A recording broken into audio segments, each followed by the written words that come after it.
महिला नागा साधुओं की दुनिया हमारी और आपकी दुनिया से बेहद अलग और रहस्यमय होती है।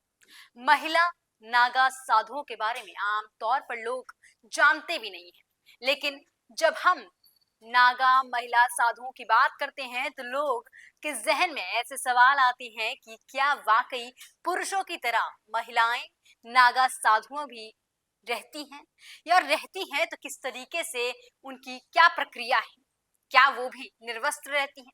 लोग पूछते हैं कि कैसे बनती हैं महिला नागा साधु? क्या कोई भी महिला बन सकती है नागा साधु?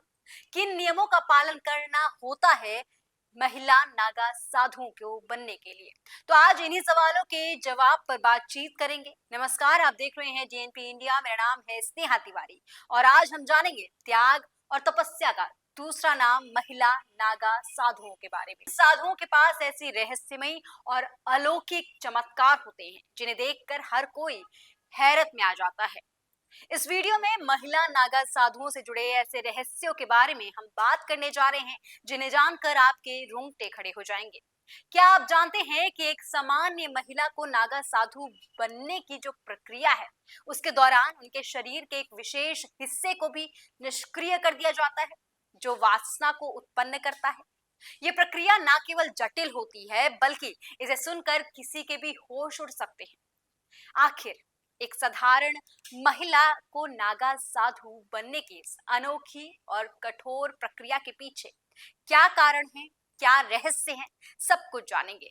लेकिन इन सब से अनजान लोग अक्सर ये सवाल पूछते हैं कि क्या महिला नागा साधु वास्तव में होती हैं, या केवल पुरानी कथाओं में या पौराणिक किताबों में ही एक हिस्सा मात्र है। इस सवाल का जवाब बेहद साफ है, स्पष्ट है। हाँ, महिला नागा साधु होती हैं, लेकिन उनके अस्तित्व से जुड़ी कहानी और उनके जीवन शैली इतनी अनोखी होती है कि इसे समझने के लिए धैर्य और ध्यान की आवश्यकता है। अब सवाल ये है कि महिला नागा साधु भी क्या पुरुष नागा साधुओं की तरह निर्वस्त्र रहती हैं, और उनके नागा साधु बनने के लिए महिलाओं को अपने शरीर का कौन सा वो हिस्सा है जिसे त्यागना पड़ता है? इन सवालों के जवाब भी उतने ही चौंकाने वाले हैं और रोमांचक हैं। नागा साधु बनने की प्रक्रिया जितनी कठोर है, उतनी ही रहस्यमय है। पुरुषों के लिए जितनी कठिन है, उतनी ही महिलाओं के लिए भी है। उनके जीवन में त्याग, तपस्या और कठिनाइयों का ऐसा द्वार आता है जिसे समझ पाना एक सामान्य इंसान के लिए बेहद मुश्किल हो जाता है। नागा साधु बनने की यात्रा किसी साधारण साधु से बिल्कुल अलग, बिल्कुल अनजान होती है। नागा साधुओं की सबसे प्रमुख पहचान उनके लंबे बाल, भभूत से लिपटा नंगा शरीर और हर समय तपस्या में लीन रहना है। वो इस दुनिया से पूरी तरह से अलग थलग रहते हैं और सांसारिक मोह माया से मुक्त होकर भगवान में लीन रहते हैं। लेकिन ये जानना जरूरी है कि नागा साधु केवल उनको बाहरी पहचान तक सीमित नहीं किया जा सकता है। उनके भीतर का त्याग, तपस्या और आत्मिक शक्ति उन्हें साधारण इंसान से बिल्कुल अलग बनाती है। महिला नागा साधु भी इसी कठिन और जटिल प्रक्रिया से गुजरती हैं। नागा साधु बनने के लिए एक पूरी प्रक्रिया होती है जिसे कई वर्षों तक निभाना पड़ता है। ये प्रक्रिया तहकीकात से शुरू होती है। इसे अखाड़े में प्रवेश पाने की पहली प्रक्रिया मानी जाती है। जो महिलाएं नागा साधु बनना चाहती हैं, उन्हें सबसे पहले अखाड़े में शामिल होना पड़ता है। इस दौरान उनके व्यक्तिगत, उनकी इच्छा शक्ति और उनके समर्पण की गहराई से जांच की जाती है। अखाड़े के वरिष्ठ साधु ये तय करते हैं कि क्या वह महिला इस कठिन तपस्या और जीवन शैली के लिए तैयार है भी या नहीं। यदि वह योग्य पाई जाती है तो उसे अखाड़े में स्थान दिया जाता है। अखाड़े में प्रवेश के बाद महिला को साधुओं के साथ कई वर्षों तक तपस्या करनी पड़ती है। इस दौरान उन्हें अपने सभी संसारिक मोह माया, इच्छाएं और वासनाओं को भी पूरी तरीके से त्यागना पड़ता है। तपस्या के इस द्वार में सबसे पहले ब्रह्मचर्य का पालन करना सिखाया जाता है। महिला साधु को अपने मन और शरीर पर पूर्ण नियंत्रण रखना होता है। ये प्रक्रिया बेहद कठिन होती है क्योंकि इसे निभाने के लिए अपार संयम और आत्म संयम की आवश्यकता होती है। इसके बाद उन्हें महापुरुष बनाने की प्रक्रिया शुरू होती है। इस प्रक्रिया में महिलाओं को रुद्राक्ष दिए जाते हैं जो उनकी आध्यात्मिक शक्ति और नागा साधु के रूप में उनकी पहचान के प्रतीक होते हैं। रुद्राक्ष पहनने के बाद उनकी साधना और भी ज्यादा कठिन हो जाती है। अब उन्हें अवधूत प्रक्रिया से गुजरना होता है। ये प्रक्रिया बेहद खास मानी जाती है। इस दौरान महिलाओं को अपने लंबे बाल कटवाने पड़ते हैं, जिसे मुंडन कहा जाता है। बाल कटवाने के साथ ही उन्हें अपने सांसारिक जीवन का प्रतीकात्मक रूप से पिंडदान करना पड़ता है। पिंडदान का अर्थ है कि वह अपने परिवार, दोस्त और अपने संसार के लिए मृत हो चुकी है। अब वह पूरी तरह से भगवान और अखाड़े के प्रति समर्पित हो जाती है। इस प्रक्रिया के बाद महिला साधु को और भी कई कठिन तपस्या से गुजरना पड़ता है। इन परीक्षाओं से गुजरना पड़ता है। ये तपस्या सालों तक चलती रहती है, जिसमें वह अपनी आत्मा को संसार से मुक्त करने और भगवान में विलीन करने के लिए मेहनत करती है।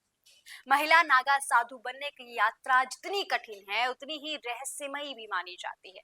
यह न केवल उनके बाहरी जीवन को बदल देती है, बल्कि उनकी आत्मा को भी पूरे एक अलग स्तर पर पहुंचाने का काम करती है। उनका जीवन पूरी तरह से भगवान के चरणों में समर्पित हो जाता है। यही कारण है कि महिला नागा साधुओं के बारे में बहुत कम जानकारी मिल पाती है। वे अपने जीवन और चमत्कारों को पूरी तरह से गुप्त रखती हैं। महिला नागा साधुओं का जीवन और उनकी दीक्षा प्रक्रिया अत्यंत जटिल, रहस्यमयी है। नागा साधु बनने की इस यात्रा में कई कठोर परंपराओं और रिवाजों का पालन करना पड़ता है। दीक्षा के अंतिम चरण में एक विशेष प्रक्रिया होती है, जो अखाड़े में एक खंबे के नीचे संपन्न की जाती है। इस प्रक्रिया में कई धार्मिक और आध्यात्मिक रिवाज पूरे किए जाते हैं, जिनमें सबसे प्रमुख है लिंग भंग की प्रक्रिया। इस प्रक्रिया के माध्यम से साधुओं को वासना और सांसारिक इच्छाओं की पूरी तरह से मुक्त कर दिया जाता है और उनका शरीर एक तरह से निष्क्रिय बना दिया जाता है। यह प्रक्रिया उन्हें नागा साधु के रूप में स्थापित करती है। कुंभ मेले के दौरान कई गुरुओं द्वारा दीक्षा दी जाती है और ये प्रक्रिया विशेष रूप से इसी पवित्र अवसर पर संपन्न की जाती है। महिला नागा साधु बनने की यात्रा इतनी ही कठिन होती है जितनी पुरुष साधुओं के लिए होती है। महिलाओं को नागा साधु बनने से पहले 10 से 15 वर्षों तक कठिन ब्रह्मचर्य का पालन करना होता है। इस अवधि के दौरान उनके गुरु ये जांच करते हैं कि क्या ब्रह्मचर्य और संयम का पालन वो सही से कर पाती हैं या नहीं। यदि गुरु इस बात से संतुष्ट हो जाते हैं कि वह पूरी तरह से तैयार है, तो उन्हें नागा साधु के रूप में दीक्षा दी जाती है। नागा साधु बनने के लिए दृढ़ इच्छा और साथ ही सन्यासी जीवन जीने की प्रबल भावना भी होनी चाहिए। महिला नागा साधु बनने से पहले अखाड़े के साधु और संत उस महिला के परिवार, समाज और यहाँ तक कि पिछले जन्म तक की जांच पड़ताल करते हैं और दीक्षा प्रक्रिया के दौरान महिला को अपने जीवन और परिवार से पूरी तरह मोह त्याग करके खुद का पिंडदान करना पड़ता है। पिंडदान का अर्थ क्या कुछ है वो तो मैंने आपको बता ही चुका, लेकिन अब वो मृत हो चुकी हैं अपने परिवार के लिए, दोस्तों के लिए। इसके बाद पुरुष नागा साधुओं की तरह ही महिला साधुओं का मुंडन भी किया जाता है। मुंडन के बाद उस महिला को नदी में स्नान के लिए भेजा जाता है। यह स्नान शुद्धिकरण की प्रक्रिया का एक अभिन्न हिस्सा माना जाता है। इसके बाद महिला साधु अपने नए जीवन में प्रवेश करती हैं। महिला नागा साधु सुबह जल्दी उठती हैं और शिव जी के जाप में लीन हो जाया करती हैं। उनके दिन की शुरुआत भगवान शिव की आराधना से होती है। दोपहर में भोजन करने के बाद वो फिर से भगवान का जाप करने लगती हैं। शाम तक साधना में ही समय व्यतीत करती हैं। अखाड़े में महिला नागा साधुओं को पूरा सम्मान दिया जाता है।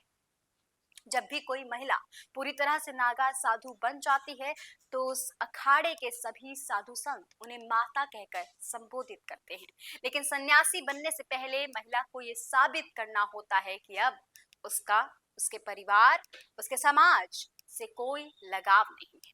केवल अब आचार्य इस बात से संतुष्ट हो जाएं, तभी उन्हें दीक्षा प्रदान करते हैं।